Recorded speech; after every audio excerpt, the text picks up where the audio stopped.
Dobar čovjek koji je iznad svega ljubio Boga, svoju obitelj, a onda i svakog čovjeka. Tako su pastora Mladena Jovanovića opisali okupljeni na njegovom posljednjem ispraćaju na zagrebačkom Mirogoju.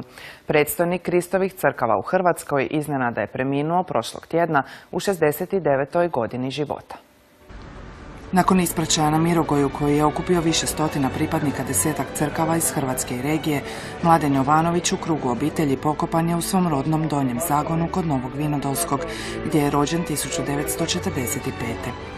Nakon studija lingvistike, fonetike i poljskog jezika, magistrirao je teologiju u Osijeku i SAD-u. Bio je osnivač i dugogodišnji predstojnik Vijeća Kristovih crkava u Hrvatskoj. U crkvenim krugovima zaista to je veliki gubitak, evo ne samo u Zagrebu, nego ja vjerujem čitava Hrvatska je na neki način i u šoku i nedostajeće nam, ali evo njegovo djelo gdje on itekako govori o tom zajedništvu, o tom jedinstvu kršćana, o tom ekumenizmu, mislim da je to ono što je Mladen ostavio i gdje ne samo naše crkve u krugu Kristovih crkava, nego i šire, čitav evanđelski pokret danas naslijeduje. Mladen ostavio puno toga iza sebe. Svoju crkvu, dakle Kristovu crkvu je okupio, organizirao, vodio u ono ratno vrijeme, su jako puno radili, pomagali izbjeglicama, prognanicima. Nakon toga je uspio izboriti se za zgradu, što je uvijek bilo problem nama manjim vjerskim zajednicama. Pokrenuo je Biblijski institut, preveo je Novi Zavjet, sudjelovao je u osnivanju Protestantskog evanđelskog vijeća, na svim ekumenskim sastancima je bio aktivan. Dakle, mogli bi samo nabrajati. Smrt ga je zatekla na mjestu glavnog tajnika Protestantskog evanđelskog vijeća u Republici Hrvatskoj, tijela koje okuplja crkve reformacijske baštine. Pastor Mladen bio je niz godina vrlo aktivan i u Udruzi za vjersku slobodu, gdje je nedavno izabran za predsjednika. Par sati prije nego što je on otišao, mi smo upravo planirali jedan sastanak te udruge. Sa puno oduševljenja i sa puno optimizma smo htjeli organizirati jedan okrugli stol. Tako da, evo, do zadnjeg daha možemo reći, on je disao za ono što je smatrao da je vrijedno i pravo. Velik gubitak jer je bio dobra osoba, blaga osoba, jako ekumenski raspoložena.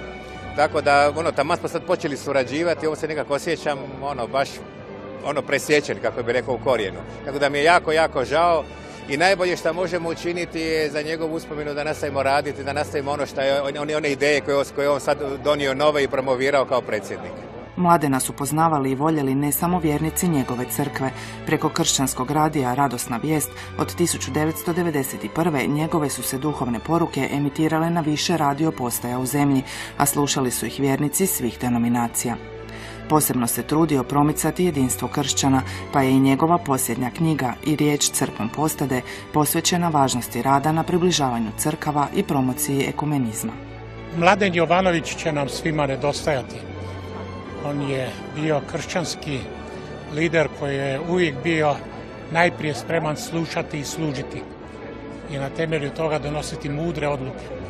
Uvijek odmjeren, neka pastoralna pedagogija, znao je s mladima i sa starima. Mi smo svjesni toga da mi nismo veliki postotak u vjerskom korpusu naše domovine, ali nije potrebno mnogo ljudi, nego potrebno da onoliko ljudi koji ima, koji postoje, da čine ono što trebaju učiniti. Crkva je prije svega pozvana na duhovne promjene koje mijenjaju čovjeka iznutra i kada ga promijeni iznutra, onda će on izvana drukčije izgledati i drukčije će se ponašati.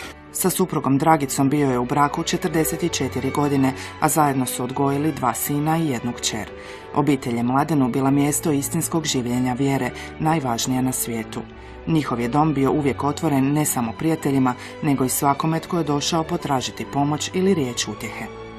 Unutar naših zidova, našeg doma, u odnosu s našom djecom, u odnosu s ljudima, tu se živi crkva, jer crkva nije samo nekoliko sati tjedno provođenja u nekom crkvenom prostoru. Mladen Jovanović pokrenuo je i Biblijski institut u Zagrebu, gdje je odgojio mnoge generacije mladih teologa i pastora.